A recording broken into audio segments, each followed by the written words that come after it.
Hello friends, आज की इस वीडियो में हम practical filing of ITR 4 that is very much important और इसके सारे एक्सपेक्ट को कवर करेंगे क्योंकि ये रिटर्न का जो टाइम है, ITR फाइलिंग का जो टाइम है, this is very important time for all of us, क्योंकि हम सब कहीं ना कहीं अपनी रिटर्न की बात हो, चाहे हम एज अ प्रोफेशनल कोई रिटर्न फाइल कर रहे हैं, ये बहुत इंपॉर्टेंट मंथ चलने वाला है। और यहाँ पे इस फाइलिंग प्रोसेस को जानना और इसमें क्या क्या एक्सपेक्ट्स हैं, उन सबको स्टेप बाय स्टेप जो है कवर करेंगे प्रैक्टिकली, और पोर्टल पे देखेंगे किस तरीके से ये स्टेप्स को जो हमें चलना होता है। राइट, तो ITR 1, 2, 3 हम ऑलरेडी कवर कर चुके हैं सेपरेट वीडियो में। अगर आपने नहीं देखी है और आपके केस में ITR 1 एप्लीकेबल है या 2 एप्लीकेबल है या 3 एप्लीकेबल है, कौन से केस में ITR कौन सी एप्लीकेबल होती है, ये अगर आपको नहीं इंफॉर्मेशन, तो प्लीज आपसे रिक्वेस्ट है, आप प्लीज जो है प्रीवियस वीडियो चेक करिए। प्लेलिस्ट पे जो है, प्लेलिस्ट पे भी डाल दी गई है, उसको चेक करके अपनी जो भी आपके केस में एप्लीकेबल हो रही है वो रिटर्न की पूरी वीडियो देखने के बाद जो है, पूरी वीडियो देखने के बाद ही रिटर्न फाइलिंग प्रोसेस करना, क्योंकि बहुत सारे इंपॉर्टेंट एक्सपेक्ट जो है बीच बीच में कवर अप करे हैं, तो लास्ट तक वीडियो को देख के जो है उसको कवर कर सकते हैं। राइट, तो आज हम बात करने जा रहे हैं अबाउट ITR 4 फाइलिंग। तो शुरू करते हैं आज के डिस्कशन को, जहां पे हम ITR 4 जो कि बिजनेस के केस में रहती है, तो उसके बारे में डिस्कशन शुरू करते हैं।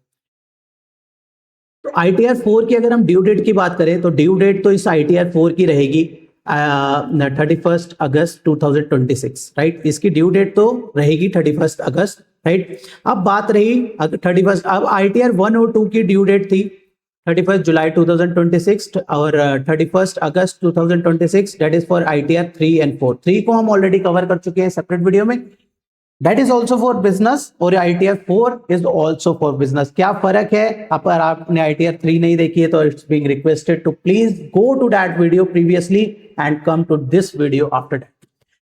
तो हम मूव करते हैं ITR 4। हमने जो बात करी थी कि कौन कौन से केसेस में फाइल होगी, तो उसको अब हम प्रैक्टिकली आज की इस वीडियो में कवर करेंगे। तो first step, moving to the first step and going to the portal.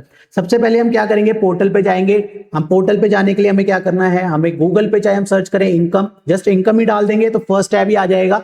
Although आप डायरेक्टली भी लॉग इन कर सकते हैं, आप डाल सकते हैं incometax.gov.in, वहां पे भी आपको साइट मिल जाएगी। टॉप राइट हैंड साइड पे आपको दिखेगा लॉगिन और रजिस्टर्ड का कॉलम, तो आपको तो इस तरीके का आपको डैशबोर्ड जैसा दिख रहा है, सेम वे में दिखेगा। आप लॉगिन करना होगा आपको। अगर आप फर्स्ट टाइम यूजर हैं तो आपको पहले रजिस्टर करना होगा, देन लॉगिन करना होगा। जो पासवर्ड आप सेट करेंगे उस पासवर्ड से, यूजर नेम हमेशा पैन नंबर ही रहता है, और पासवर्ड जो आप क्रिएट करेंगे वो उस वाले पासवर्ड से।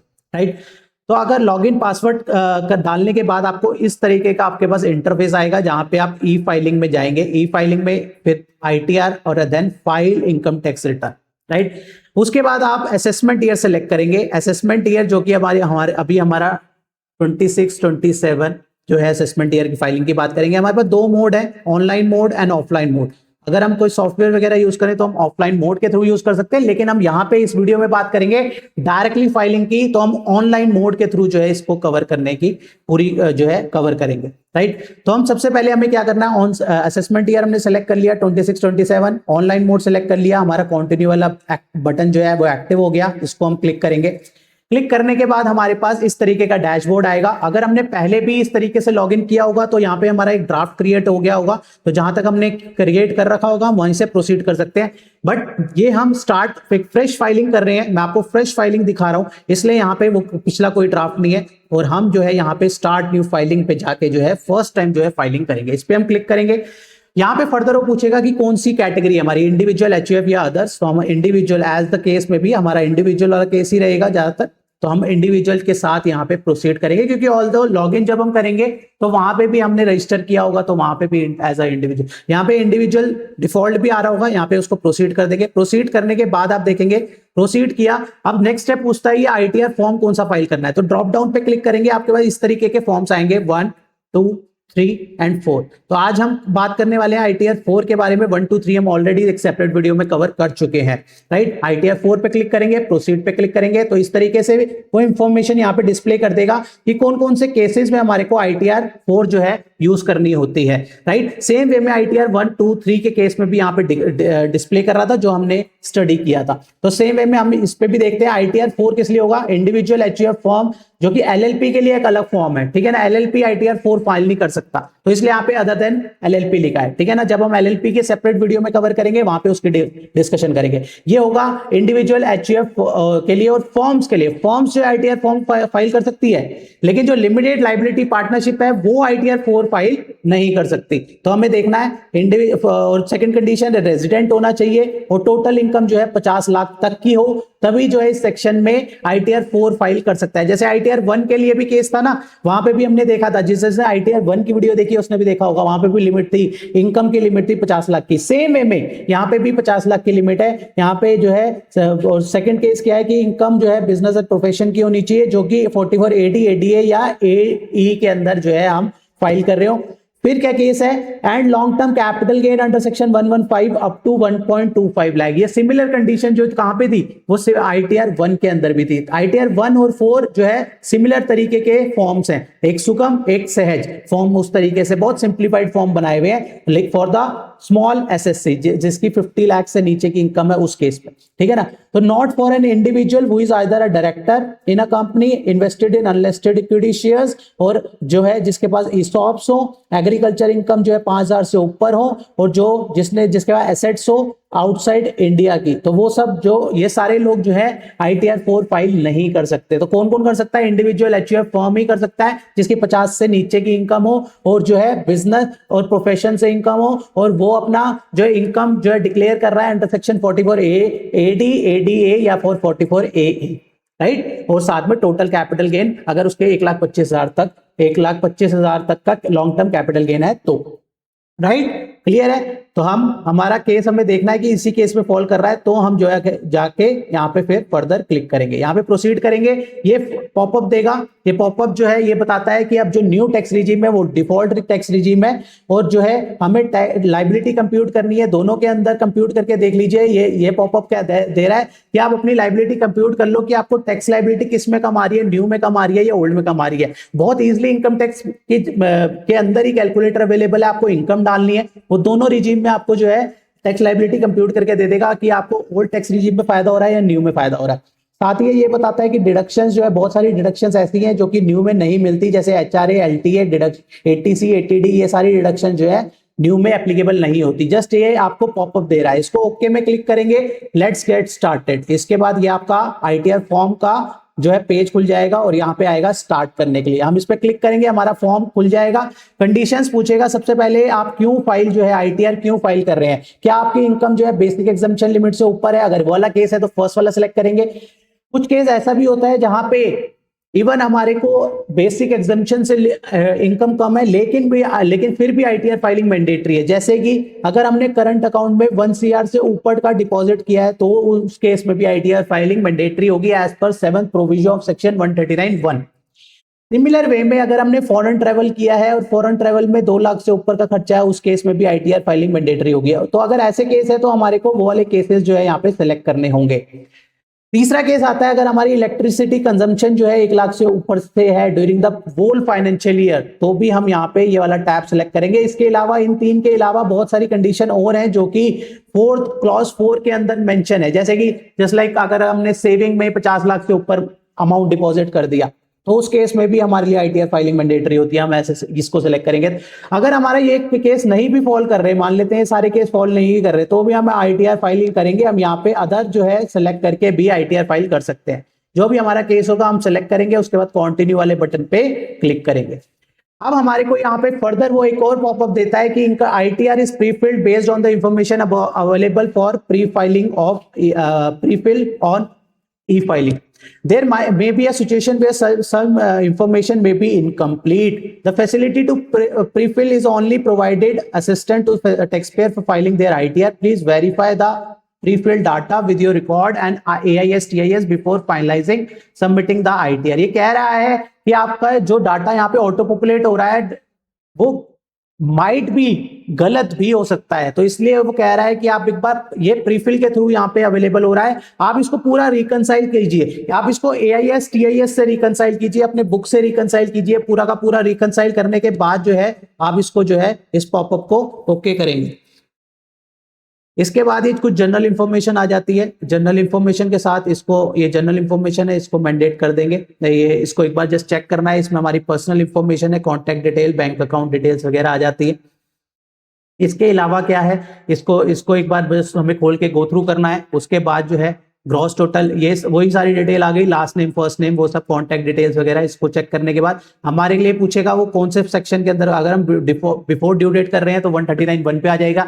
लेट फाइलिंग ऑफ रिटर्न है 139(9) पे आ जाएगा। अगर हमने गलत फाइल कर दी और बाद में रिवाइज कर रहे हैं 139(5) में करेंगे। लेकिन belated return can not be revise, please keep in mind, हमें ध्यान में रखना है कि बिलेटेड रिटर्न रिवाइज नहीं हो सकती। और अगर हमारी अपडेटेड रिटर्न है तो हमारे को 139(8) सेलेक्ट करना होगा।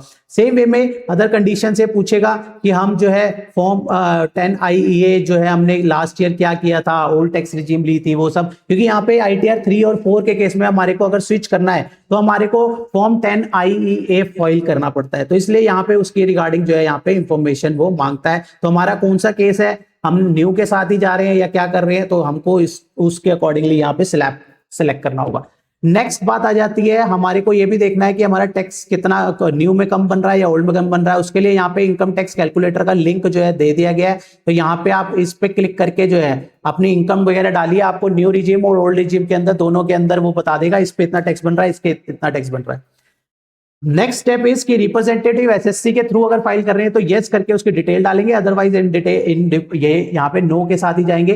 फर्दर फिर बैंक डिटेल का कॉलम आ जाता है। बैंक डिटेल में आपके एक अकाउंट आपको रिफंड के लिए नॉमिनेट करना होता है, चाहे आपका रिफंड है भी या नहीं है फिर भी करना होगा। बाकी सारे अकाउंट्स, आपको सारे अकाउंट्स ऐड करने हैं, ऐसा नहीं है सिर्फ एक ही अकाउंट ऐड करना है। यहाँ पे लिखा भी होता है all bank account held at any time during the year. तो सारे अकाउंट जो उस फाइनेंशियल ईयर 25-26 के अंदर थे वो सारे बैंक अकाउंट यहाँ पे ऐड करने होते हैं, राइट। ये ऐड किया, इसके बाद हम फर्दर इसको कंफर्म करेंगे। कंफर्म करने के बाद हमारा जो है फर्स्ट पार्ट जो है कंप्लीट हो गया। फर्स्ट पार्ट के बाद अब आते हैं हम ग्रॉस टोटल इनकम में। ग्रॉस टोटल इनकम हमारे को प्रिजम्पटिव 44AD, ADA और AD तीनों चीजों के बारे में पूछेगा। 1 by 1 इसको एडिट करेंगे और चाहे हमारा कौन सा केस है उस केस के हिसाब से हम डिटेल डालेंगे। अगर हमारा बिजनेस वाला केस है तो हम अकॉर्डिंगली उसका जो बिजनेस कोड है वो सब सेलेक्ट करेंगे। हम उस पर क्या होता है 6%, 8% जो है मिनिमम, जो है वहां पे क्या होता है मिनिमम प्रिजम्पटिव वो इनकम लेता है, ठीक है ना, वहां पे मिनिमम होता है। लेकिन हमारे को देखना होता है कि हमारी एक्चुअल कितना प्रॉफिट है उसको रिकंसाइल करके उसके हिसाब से जो है यहाँ पे डालना होता है। लेकिन कम से कम 8% से ऊपर ही होना चाहिए। 8% से अगर कम है तो हम ITR 4 जो है यूज नहीं कर सकते। यहाँ पे 6% और 8% वाला केस होता है। यहाँ पे ADA के केस में 50% से अगर 50% से ऊपर प्रॉफिट डिक्लेयर्ड है तब यहाँ पे हम 44 ADA यूज कर सकते हैं और यहाँ पे 44 AE। इस तरीके से अलग अलग कंडीशंस है तीनों केसेस में। 44 AD में जा रहे हैं, ADA में जा रहे हैं, AE में जा रहे हैं। उसके हिसाब से हम यहाँ पे जो है तीनों कॉलम्स में डिटेल डालेंगे और मिनिमम जो हमारा परसेंटेज है उससे ऊपर प्रॉफिट ही डिक्लेयर होना चाहिए, उससे नीचे में हम इसको अवेल नहीं कर सकते, राइट। और यहाँ पे उसके बाद अगर कोई सैलरी वाला केस है तो एडिट करके यहाँ पे सैलरी की भी डिटेल डालेंगे। यहाँ पे वही सारी सैलरी का ब्रेकअप आ गया वो डालेंगे। हाउस प्रॉपर्टी अगर हमारा कोई रेंटल इनकम है तो यहाँ पे ऐड करके रेंटल इनकम डालेंगे। अदर सोर्सेज जैसे बैंक का इंटरेस्ट वगैरह वो सब चीजें वहां पे ऑल्दो हमारे AIS TIS वगैरह से यहाँ पे रिफ्लेक्ट कर जाती है, फिर भी इसको क्रॉस वेरीफाई करके अगर कोई इनकम रहती है, कोई इंटरेस्ट वगैरह रहता है, कोई अदर सोर्स की इनकम रहती है तो उसको हम यहाँ पे ऐड करेंगे। उसके बाद यहाँ पे इसको कंफर्म कर देंगे। कंफर्म करके जैसे ये सेविंग अकाउंट के AIS वगैरह से यहाँ से रिफ्लेक्ट हो जाता है। इसको कंफर्म करने के बाद हम देखेंगे हमारा ग्रॉस टोटल इनकम आ गया, राइट। कोई एग्जेम्प्ट इनकम है उसको भी एक सेपरेट यहाँ पे टैब पे यहाँ पे डिक्लेयर करना होगा। अगर हमारा लॉन्ग टर्म कैपिटल गेन है 112 का तो वो भी हमारा जो हमने बात करी थी कि 1,25,000 से कम का जो है कैपिटल गेन हो तो हम ITR 4 में जो है उसको डिक्लेयर कर सकते हैं। तो यहाँ पे उसकी डिटेल फाइल करनी होगी। सेम वे में डिडक्शन जो भी हमारी अवेलिंग डिडक्शन होगी उसकी डिटेल भी डालेंगे। 1 by 1 देखते हैं, इसको कवर करते हैं। एग्जेम्प्ट इनकम की हमने बात करी। एग्जेम्प्ट इनकम के लिए चाहे हमारे किसी भी तरीके की एग्जेम्प्ट इनकम हो तो वो यहाँ पे सारी उसकी जो है डिटेल यहाँ पे जो है जाएगी, राइट। इसमें उसकी डिटेल्स वगैरह जाएगी। कुछ जो है GST का जो रिकंसिलेशन हमने बनाया होगा उससे यहाँ पे मैच करेंगे, उसकी इंफॉर्मेशन यहाँ पे डालेंगे कि GST में हमारा GST नंबर GST वाइज जो है यहाँ पे जो है और यहाँ पे कितनी टर्नओवर रही है, जब मंथली रिटर्न जा रही है, हमारी क्वार्टरली रिटर्न जा रही है, उसको हम मैच करते हुए चलेंगे अपनी बुक्स ऑफ अकाउंट से। यहाँ पे उसका ब्रेकअप जो है यहाँ पे डालेंगे। एग्जेम्प्ट इनकम की डिटेल्स वगैरह डालने के बाद हम यहाँ पे इसको कंफर्म करेंगे। कंफर्म करने के बाद हमारा नेक्स्ट स्टेप आ जाता है, हमने एग्जेम्प्ट वाली डाल दी। लॉन्ग टर्म कैपिटल गेन की बात करें तो यहाँ पे वही जो हमने 1,25,000 मैक्सिमम होना चाहिए, तो सेल कंसिडरेशन भी डालना पड़ेगा, कॉस्ट ऑफ एक्विजिशन भी डालेंगे, लेकिन this amount must be, should be, must be less than 1,25,000। इसके बाद हम कंफर्म करेंगे इसको, अगर उससे ज्यादा है तो हम उसके लिए हम अदर फॉर्म का यूज करेंगे, राइट। इसके बाद हमारा कैपिटल गेन भी हो गया। डिडक्शंस वाले कॉलम में जाएंगे। डिडक्शंस में हमारे को 80 CCD2 वाली डिडक्शन जो कि हमारे को दोनों रिजीम में मिल जाती है। 80 CCH अग्निपथ स्कीम ये अगर अवेलेबल है ये भी डिटेल डालेंगे। कोई और हमारे को डिडक्शन अवेलेबल है तो एडिट करके उसकी डिटेल भी डालेंगे, ठीक है ना। इसके बाद हम इसको कंफर्म करेंगे, हमारे को डिडक्शंस वगैरह भी यहाँ पे ऐड ऑन हो जाएगी। टैक्स पेड में आएगा, टैक्स पेड के अंदर क्या आएगा, टैक्स पेड में आएगा आपका जो आपका टीडीएस वगैरह कटा होगा वो सारी डिटेल, जैसे कि यहाँ टैक्स पेड को खोलेंगे हम तो सैलरी में जो टीडीएस कटा होगा उसकी डिटेल यहाँ पे इसके अंदर आ रही होगी। अदर देन सैलरी कुछ कटा होगा तो उसकी डिटेल जो है यहाँ पे इसको ड्रॉप डाउन करेंगे, सारी डिटेल आपको ऑटो पॉपुलेटेड यहाँ पे दिख जाएगी। टीडीएस यहाँ पे फॉर्म 16C 16H 16D वाला टीडीएस होगा वो भी आपको मिल जाएगा। इसके अलावा आपका टीसीएस वाला केस है तो टीसीएस की कोई डिटेल है तो वो भी यहाँ पे ऑटो पॉपुलेट हो रही होगी, जैसे ये यहाँ पे दिखा रहे हैं, ठीक है ना। सेम यहाँ पे ये सारी चीजें आपको ऑटो पॉपुलेट हो रही होगी, बस you have to reconcile those information with your books of accounts. यहाँ पे कोई आपने एडवांस टैक्स वगैरह जमा करा है, सेल्फ असेसमेंट, वो सारी चीजें आ जाएंगी। टोटल टैक्स देखेंगे, कंफर्म कर देंगे। अब हमारी लाइबिलिटी ऊपर से कंप्यूट हो गई होगी, वहां पे ग्रॉस टोटल इनकम निकल गया, डिडक्शन लेस करके नेट निकल गया, उसके हिसाब से उन्होंने टैक्स कैलकुलेट कर लिया। टैक्स पेड की इंफॉर्मेशन हमने रिकंसाइल कर ली, लाइबिलिटी कितनी आई देख ली। अगर हमारी लाइबिलिटी लेट से अगर हमारी लाइबिलिटी आती है 80,000 रुपए की और हमारा टैक्स ऑलरेडी कटा हुआ है 60,000 रुपए का, टीडीएस कटा हुआ है, तो हमारे को 20,000 नेट पे करना है एंड वाइस वर्सा। अगर उल्टा है तो वो रिफंड आ जाएगा, राइट। तो सेम वे में ये सारी चीजें सारे कॉलम्स वगैरह हम फाइल करेंगे। टोटल टैक्स लाइबिलिटी भी सेम दिखाएगा, डिडक्शंस ये है, जीटीआई ये है, डिडक्शंस इतनी है, टोटल टैक्स यहाँ पे दिखा देगा कि इतना टैक्स आपका बना, उसका ब्रेकअप देखना है तो यहाँ पे कंप्यूटेशन में क्लिक करेंगे। रिबेट जैसे कि हम सब जानते हैं न्यू टैक्स रिजीम में 12 लाख तक की, हमने बात बहुत बार सुना भी होगा, 12 लाख तक की में टैक्स नहीं लगता, तो वो रिबेट के थ्रू नहीं लगता, तो यहाँ पे वो रिबेट के थ्रू टैक्स लाइबिलिटी वो 0 हो जाती है ना।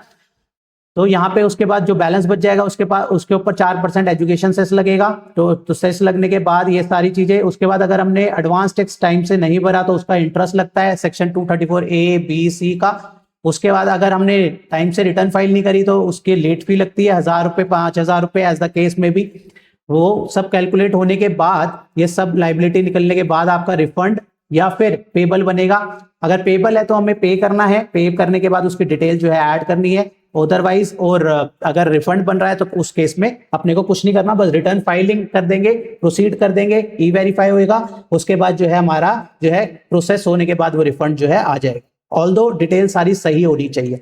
कंफर्म करेंगे, कंफर्म करने के बाद सबके आगे कंफर्म लिखा हुआ आ जाएगा, जैसे आप 1 बाय 1 इन टैब्स को फिल करेंगे, प्रोसीड फॉर वेरिफिकेशन करेंगे, राइट। प्रोसीड करने के बाद ये आपको पूरी कंप्यूटेशन, पूरी कैलकुलेशन के साथ शो कर देगा कि आपने कौन से हेड में कौन सी इनकम दिखाई है, ग्रॉस टोटल इनकम क्या दिखाई है, आपने डिडक्शंस क्या क्या दिखाई है वो सारा दिखा देगा, ये कौन कौन सी डिडक्शंस दिखाई है सब दिखा देगा।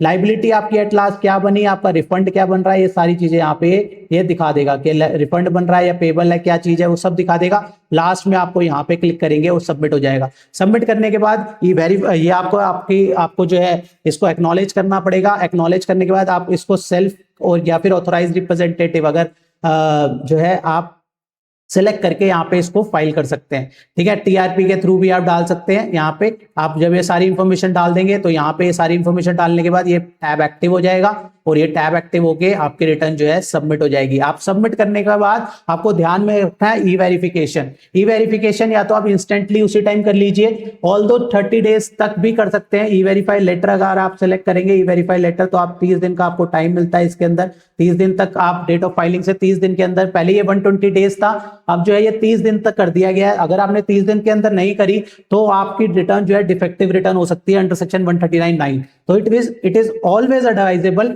To file and e verify the return instantly after filing. उसी टाइम आप वेरीफाई कर दो, हो सकता है बाद में ध्यान ना रहे, राइट। तो इसलिए उसी टाइम फाइल कर देना ज्यादा बेटर है एज कंपेयर टू कि हम बाद में उसके बारे में सोचें। राइट। तो ये बहुत ज्यादा जरूरी है स्टेप्स को ध्यान में रखना। और आपसे ये भी रिक्वेस्ट रहेगी कि अगर आपको 100% ये सारे सेक्शंस, ये सारी डिटेल्स 100% पता है तो ही आप जो है खुद जो है रिटर्न फाइलिंग कीजिए। अगर आपको 99% भी श्योरिटी है तो it is always advisable to take recommendation from some professional से राय लीजिए, उसके बाद ही फाइल कीजिए।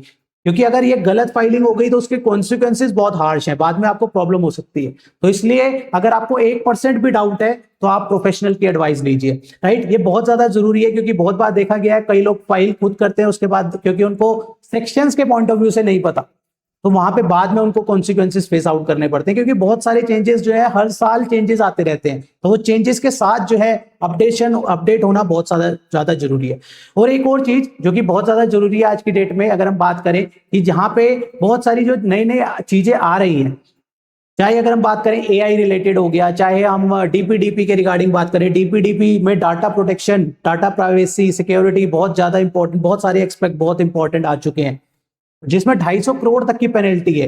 तो ये सारी चीजें भी जानना बहुत जरूरी है, चाहे हम टैक्स पेयर हैं, चाहे हम टैक्स पेयर हैं, चाहे हम एसएससी हैं, चाहे प्रोफेशनल हैं, हम सबके लिए ये सारी चीजें बहुत ज्यादा जरूरी है। इसलिए हमने ये सारी मटेरियल जो है ना, जितना मटेरियल था ये सारा हमने जो है वेबसाइट पे अपलोड कर दिया, ताकि इससे रिलेटेड जो भी प्रोफेशनल अपडेट होना चाहे, जो भी टैक्स पेयर अपडेट होना चाहे, यहां से एक्सेस करके जो है अपडेट हो सके। और विद द ऑब्जेक्टिव की कल को कोई भी लिटिगेशन वगैरह, किसी को कोई नोटिस वगैरह ना आए, सब इन चीजों से बाहर होए। इसलिए हमने इन सब चीजों का प्राइस भी बहुत डाउन कर दिया, ताकि जिसको जो इंफॉर्मेटिव लग रहा है वो यहाँ पे जाके उसको एक्सेस करे और अपनी नॉलेज को एनहांस करे। तो बस आपसे यही रिक्वेस्ट है, इसको चेक कीजिए और नॉलेज को जरूर अपनी एनहांस कीजिए, क्योंकि चेंजेस जो आ रहे हैं उसको अडेप्ट करना बहुत जरूरी हो चुका है। अब वो चीज टाइम नहीं रह गया कि बाद में देखी जाएगी, इसलिए पहले ही क्या क्या बदलाव आ रहे हैं बहुत शॉर्ट वे में बना दिया है। यहाँ पे ई बुक फॉर्म में आपको अच्छा लगता है उसके थ्रू आप अपडेट कर सकते हैं। आपको चाहे वीडियोस देखनी है, 8 घंटे की वीडियोस एआई के ऊपर है, 2 घंटे के ऊपर डीपीडीपी की वीडियोस है, इस तरीके से आईटीआर के ऊपर बहुत सारी चीजें यहाँ पे अपलोड कर दी गई हैं। Just check it out. But purpose यही है कि आप अपडेट कीजिए, अपडेट होना बहुत ज्यादा जरूरी है, कैसे भी हुई है लेकिन अपडेट होना बहुत ज्यादा जरूरी है, राइट। तो आज हमने ITR 4 किट जो है यहाँ पे डिस्कशन करी, सेम वे में सिमिलर सॉर्ट ऑफ मटेरियल जो है हम अलग अलग वीडियो में कवर करेंगे, right. So signing off from this video, मिलते हैं नेक्स्ट वीडियो में नेक्स्ट टॉपिक के साथ। टिल देन बाय बाय, जय हिंद, जय भारत।